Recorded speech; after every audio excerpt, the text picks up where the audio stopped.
Hello, comrades, and welcome back to Ushanka Show. Здравствуйте, дорогие товарищи. My name is Sergey, and I was born in the USSR. Вы смотрите программу Ushanka Show! Just a friendly reminder that my book American Diaries is available on Amazon.com or shoot me an email if you would like to have a signed copy. Thank you. So today we're going to talk a little bit more about music and specifically about foreign bands and how the Soviet government was looking at them and analyzing which bands were acceptable and which were not for the Soviet listeners. So here's a very interesting document dated from January of 1985. So 85, Comrade Gorbachev is at power, but still there's quite a lot of control and oversight. So this document, it has a limited circulation, служебное пользование, so it's not secret or top secret, but it's limited circulation, wasn't for the public. So this is kind of like a advice for the local Komsomol, young communist youth leaders, what to look for and which bands were not allowed to be played at the local dance halls, or we call them discotheque. So they called it list. So this approximate list of foreign performers which have songs which are ideologically damaging for the Soviet Union. And it's recommended to use this list for more precise control of discotheques. And probably the topic of discoteca should be a separate topic. But like in schools and youth clubs, once a week, maybe on Saturday or Friday, they'll have discotecas, so there'll be some kind of DJ and he'll play LPs, usually beat tapes. And then they have this mirror ball spinning in the air, and of course you got the Svieta lights blinking, and the youth is dancing, meeting each other, hanging out. So that's a Soviet discoteca. Okay, so let's take a look at this list from 1985 once again and see what bands and what problems they saw from these bands. So it's kind of interesting. They have a name of the band or performer, and then it says what kind of propaganda is in their songs. So first one on the list is Sex Pistols, and it says they perform punk music and they promote violence, насилие. B-52, same thing, punk music promoting violence. Number 3, Madness, punk music, violence. Number 4, Clash, punk music, violence. Number 5, a lot of these bands, I honestly have no idea what kind of music they play. And another problem, the names spelled in Russian. So some of them, I'm not sure if they, spell them correctly, but I hope we'll recognize them. So number 5 is Stranglers, also punk music, and they promote violence. Number 6, Kiss, neo-fascism, punk music, and once again promoting violence. Kiss is interesting because that was very popular. We didn't have really graffitis in the Soviet Union because they didn't sell spray paint in cans, but people used just white chalk and they would draw on the walls Kiss. I saw it a lot in the 80s and late 80s. Number 7, Crocus, violence again, and the cult of strong personality. That's really interesting. Number 8, Styx, violence and vandalism. So far, I really don't know much about any of those bands. I mean, I'm familiar with Kiss just because of their really weird appearance, but otherwise those bands, I never listened to them. Number 9, I know that band, Iron Maiden. Once again, I knew it more by those Soviet-style graffitis. It was another popular, but I never listened to their music. Like I discovered Soviet band Aria, and then I was told that they play just like Iron Maiden. And I liked a lot later their design of their LPs. The pictures were really cool. But once again, there were no in the Soviet Union because of promoting violence. And also they promoted religious mrakobesие. I'm not sure how to translate that word, mrakobesие. It's all like religious ignorance or obscurantism. Really strange. So that's Iron Maiden. Number 10, Judas Priest. Anti-communism. So they decided that Judas Priest promotes anti-communism and racism. I wonder if you guys agree with that. AC/DC made to number 11 for promoting neo-fascism and violence. AC/DC was another popular graffiti. Saw it a lot. I thought they play like heavy metal for some reason because I saw that. I like design of their graffitis, but I was really surprised when I finally listened to them. And I don't really like AC/DC. A lot of it is about the voices. And like the singer of AC/DC, his voice is just, I'm not impressed with it. But I really like the beginning of the song Thunder. I think it's awesome, but generally I'm not a big fan. Number 12, it says Sparks, but I think it's just Sparks.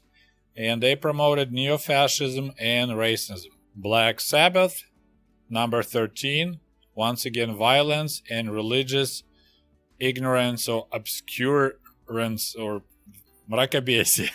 Alice Cooper, number 14, for his violence in his songs and promoting vandalism. Next one is Nazareth, promoting violence, religious mysticism. I think it's the correct word to say it in English. So mystery, kind of religious mystery, and sadism. So that's Nazareth, number 15. German rock band Scorpions, number 16, for promoting violence. This is really weird, but I could tell you that Scorpions was one of the most popular rock band in the Soviet Union. It was extremely popular. Everyone liked it. And of course, when they come up with the Wind of Change song, man, that was just all over the place. I like Scorpions a lot. So far, that's the only one on this list that I really liked. Next one is Genghis Khan. Now, probably not many people know this band. I think they're from Germany. They're kind of like a pop music. They weren't allowed because of anti-communism and nationalism.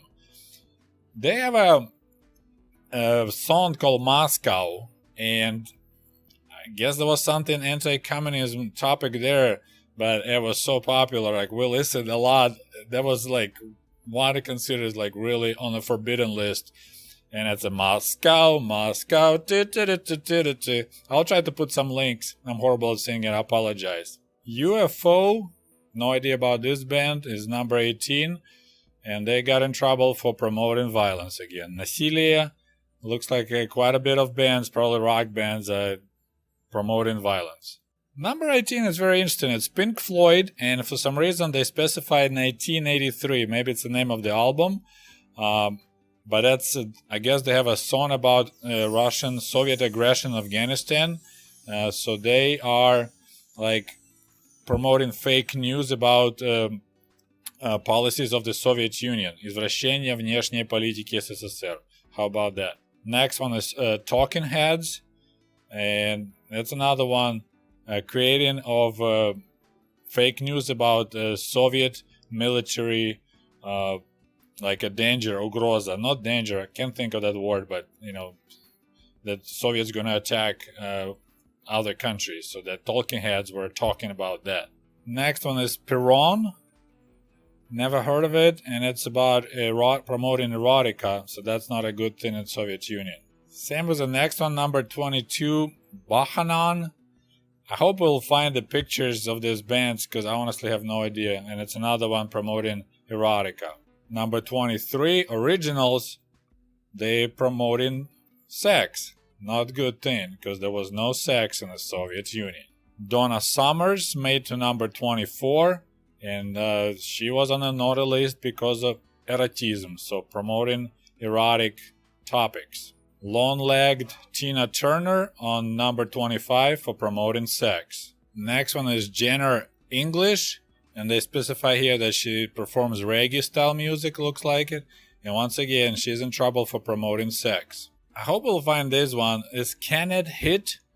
And he was promoting homosexualism. Not a good thing in Soviet Union because you can get in trouble being gay in Soviet Union, up to 7 years in prison. Manage Mashin. Once again promoting erotica. Number 28. Number 29 looks like Raymond's. Punk music. Not a good thing in Soviet Union. Number 30. Van Halen. Anti-Soviet propaganda. If anybody knows any songs by Van Halen that have an anti-Soviet propaganda, let me know. I didn't listen to that band. All I know it's from the movie Back to the Future. There's a little part there in part 1 when he plays Van Halen, right, in the earphones for his father. That's all I know about Van Halen. 31 is very strange. Julio Iglesias, a singer-performer from Spain, and neo-fascism. So somehow he has songs that promote neo-fascism, which I think they're full of crap. Yazoo, it's a punk music and promotes violence. Very strange that this band made it. Depeche Mode, punk music and violence once again. Number 34 is actually funny. It's Village People. And apparently they promote violence. For me, it's like they probably totally missed the whole part about all the jokes about Village People. But anyway, they were on the naughty list for violence, not for other things. Number 35 is 10cc. No idea about this band, never heard of it before. But they were a bad band promoting neo-fascism. 36 is Stooges, maybe Stooges, and they promoted violence. Boys were known for being a punk band in Soviet Union, and they promoted violence as well. And the last, number 38, is Blondie, punk music and violence. So, I hope you found interesting this peculiar reference list for the local Komsomol leaders, young communist leaders. So there'll be a person at the discotheque, maybe even having that list in their pocket, and they'll be watching people behaviors, make sure they don't act stupid, stop people who dressed wearing too much makeup, who had these cases, or jeans too tight, or shirt too, miniskirt is too short. They could just turn you around. We had that happen in our school. Teachers were actually standing at the door and go in the bathroom and wipe off this lipstick you have way too much. And then they will watch the music and they can just say, hey, you can't play that. You stop it. Most of them, I don't know if they'll recognize, but definitely Chinggis Khan, everyone knew those songs, and that would be, there's no way you're going to play it on a discotheque on the people. So this is another interesting part of life in Soviet Union. Total government control about music that could be played in the public places. Well, I hope you guys enjoyed this video. I'm very curious if you to know about your thoughts. So please write the comments. Tell me what you think. What are your favorite bands? And we'll talk to you soon. До свидания. Goodbye.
Hey, by the way, the cool merch for cool comrades is available at the Ushanka store at teespring.com.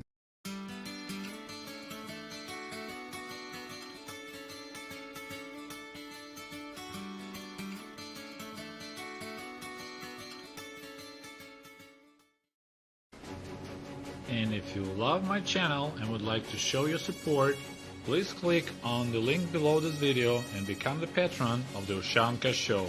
For as little as $1, you can help us grow and create the new, interesting videos about the life in Soviet Union.